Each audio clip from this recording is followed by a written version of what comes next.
నీకు ఒక question daddy, correct గా ఆన్సర్ చేస్తావా? ఏనుగు ముందు కాదు, నేను చెప్తా. ఒక ఏనుగు ముందు 10 అరటిపళ్ళు పెడితే ఏనుగు ఒకటి మాత్రం వదిలేస్తా. అదే కదా చెప్పేది. ఆ కాదు డాడీ, నేను క్వశ్చన్ వేస్తా, నువ్వు ఆన్సర్ మాత్రం చెప్పాలి. సరే తరలే, ఎన్నెన్నో అనుకుంటాం, అన్ని జరుగుతాయి ఏమిటి? ఒక ఏనుగు ముందు 10 అరటిపళ్ళు పెట్టినా, ఏనుగు ఒక్కడు కూడా నగలేదు డాడీ. ఎందుకు?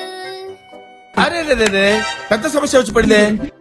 మొన్న అరటిపళ్ళు ప్లాస్టిక్ అని చెప్పింది, అయితే ఈసారి అన్ని ప్లాస్టిక్. 10 అరటిపళ్ళు ప్లాస్టిక్ అయింటాయి కాదు. కాదా? ఈసారి అన్ని పాడైపోయింటాయి కాదు.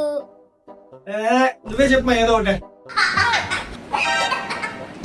అయ్యో డాడీ, ఏనుగే ప్లాస్టిక్ డాడీ. ఏం మాట్లాడుతున్నావురా? నరాలు కట్ అయిపోయింది. ఓరి దేవుడు, ఇవి మామూలు తెలివితేటలు కదరా నాయన. ఈ తెలివితేటలు నేను ఆగలేదు. నేను పోతానన్నయ్యా, నేను పోతా.